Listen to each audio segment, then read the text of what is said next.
Hi friends, എല്ലാവർക്കും നമ്മളെ പുതിയൊരു വീഡിയോയിലേക്ക് സ്വാഗതം.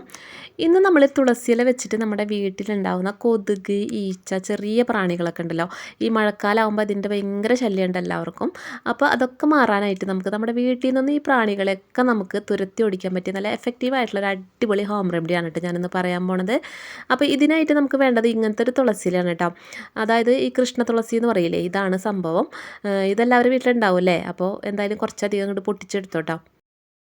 അപ്പോൾ ദേ ഞാനിവിടെ കുറച്ച് പൊട്ടിച്ചിട്ടുണ്ട് കേട്ടോ. അതേതുപോലെ ഞാനൊരു കൈപ്പിടി പൊട്ടിച്ചെടുത്തിട്ടുണ്ട്. ഇതിൻ്റെ പൂവും ഇലയും തണ്ടും ഒക്കെ കൂടിയിട്ട് ഇങ്ങോട്ട് പൊട്ടിച്ചെടുത്തോ, കുഴപ്പമൊന്നുമില്ല. അപ്പോൾ അതേ ഞാൻ ഇത്രയാണ് കേട്ടോ എടുത്തിട്ടുള്ളത്. അപ്പോൾ ഇതുപോലെ കുറച്ച് എടുത്ത് മാറ്റി വയ്ക്കാം. ഇനി നമുക്ക് അടുത്തതായിട്ട് ചെയ്യാനുള്ളത് ഇതുപോലൊരു പാത്രം എടുക്കുക, അതിൽ കുറച്ച് വെള്ളം എടുക്കുക. ഇവിടെ ഞാൻ ഏകദേശം ഇതൊരു 1/2 ലിറ്റർ വെള്ളമാണ് എടുത്തിട്ടുള്ളത് കേട്ടോ. അപ്പോൾ ഇതിലേക്ക് നമ്മളെ തുളസിയില നമുക്ക് ഇട്ട് കൊടുക്കാം. തുളസിയില നമുക്ക് ഇട്ടിട്ട് ഒന്ന് തിളപ്പിച്ചെടുക്കാനുണ്ട്. അപ്പോൾ അതിനായിട്ട് ഞാനിത് ഗ്യാസ് സ്റ്റോപ്പിലേക്ക് വെച്ചിട്ടുണ്ട് കേട്ടോ. അപ്പോൾ നമുക്കിതൊന്ന് പെട്ടെന്ന് തിളച്ച് വരാനായിട്ട് ജസ്റ്റ് ഒന്ന് മൂടി വെച്ച് കൊടുക്കാം. മൂടി വെച്ചിട്ട് നമുക്ക് എന്തായാലും ഇതൊന്ന് തിളയ്ക്കണ വരെ ഒന്ന് വെയിറ്റ് ചെയ്യാം. അങ്ങനത്തെ ഇപ്പോൾ നമ്മുടെ വെള്ളം നന്നായിട്ട് തിളച്ച് വന്നിട്ടുണ്ട് കേട്ടോ. ഇതുപോലെ നന്നായിട്ട് തിളച്ചിട്ട് ഒരു 5 മിനിറ്റ് നമുക്ക് ഇങ്ങനെ ഒന്ന് തിളപ്പിച്ചെടുക്കണം കേട്ടോ. ഇത് നമുക്ക് വറ്റിച്ചെടുക്കൊന്നും വേണ്ട, ജസ്റ്റ് ഒരു 5 മിനിറ്റ് തിളച്ചാൽ മതി. അപ്പോഴേക്കും ഈ തുളസിയിലൊക്കെ കംപ്ലീറ്റ് ആയിട്ടും വാടി ഇതിൻ്റെ എസൻസൊക്കെ ഈ വെള്ളത്തിലേക്ക് ഇറങ്ങിക്കോളും. അപ്പോൾ നല്ല അടിപൊളി സ്മെല്ലാണ് ഈ ഒരു തുളസിയിലയുടെ സ്മെല്ല്. ആ സ്മെല്ല് കംപ്ലീറ്റ് ആയിട്ടും ഈ വെള്ളത്തിലേക്ക് ഇറങ്ങാനാണ് നമ്മളിങ്ങനെ ഒരു 5 മിനിറ്റ് ഒന്ന് തിളപ്പിക്കണത് കേട്ടോ. അങ്ങനെ ഇപ്പോൾ ഇതേ ഒരു 5 മിനിറ്റ് ആയിട്ടുണ്ട് ഇത് ഇങ്ങനെ തിളയ്ക്കാൻ തുടങ്ങിയിട്ട്. അപ്പോൾ ഇത്രയും മതി. നമുക്ക് ഇനി ഫ്ലെയിം ഓഫ് ആക്കാം. എന്നിട്ട് നമുക്കിതൊന്ന് ചൂടാറാനായിട്ടൊന്ന് മാറ്റി വയ്ക്കാം. ഇപ്പോൾ ഇതേ നമ്മുടെ വെള്ളം ചൂടാറിയിട്ടുണ്ട്. അപ്പോൾ നമുക്കിനി ഇതൊന്ന് അരിച്ചെടുക്കാം. അങ്ങനെ ദേ ഞാൻ അരിച്ചിട്ട് ഇതുപോലൊരു കുപ്പിയിലേക്ക് ആക്കിയിട്ടുണ്ട് കേട്ടോ. കണ്ടില്ലേ, ഈ കുപ്പിയിൽ ഏകദേശം ഇതൊരു 1/2 ലിറ്ററിൻ്റെ കുപ്പിയാണ്.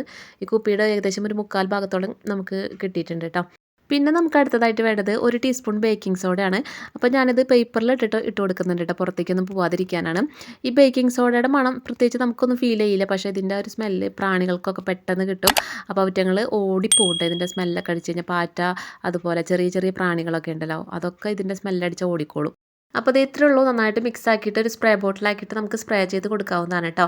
അപ്പോൾ ഈ വീഡിയോ നിങ്ങൾക്ക് എല്ലാവർക്കും വളരെ യൂസ്ഫുള്ളായി കാണുമെന്ന് കരുതുന്നു. വീഡിയോ ഇഷ്ടമായിട്ടുണ്ടെങ്കിൽ ഇപ്പോൾ തന്നെ ഒന്ന് ലൈക്ക് അടിച്ച് സപ്പോർട്ട് ചെയ്യുക. പിന്നെ നിങ്ങളുടെ ഫ്രണ്ട്സിൻ്റെ ഫാമിലിക്കും വീഡിയോ ഒന്ന് മാക്സിമം ഷെയർ ചെയ്ത് കൊടുക്കുക. പിന്നെ ചാനൽ സബ്സ്ക്രൈബ് ചെയ്യാതെ വീഡിയോ കണ്ടുകൊണ്ടിരിക്കുന്നവരുണ്ടെങ്കിൽ പ്ലീസ് മടിക്കാതെ ഒന്ന് സബ്സ്ക്രൈബ് ചെയ്തിട്ട് ബെല്ലൈക്കൺ ഒന്ന് എനേബിൾ ചെയ്ത് വെക്കണേ. അപ്പോൾ ഇൻഷാ അല്ലാഹ് ഇതുപോലെ നിങ്ങൾക്ക് വളരെ ഉപകാരപ്പെട്ട അടിപൊളി ടിപ്സുകളും റെസിപ്പീസൊക്കെ ആയിട്ട് നമുക്ക് മറ്റൊരു വീഡിയോയിലൂടെ വീണ്ടും കണ്ടുമുട്ടാം. അപ്പോൾ ഇതുവരെയും നമ്മളെ വീഡിയോ കണ്ട് സപ്പോർട്ട് ചെയ്ത എല്ലാവർക്കും ഒരുപാട് നന്ദി. താങ്ക്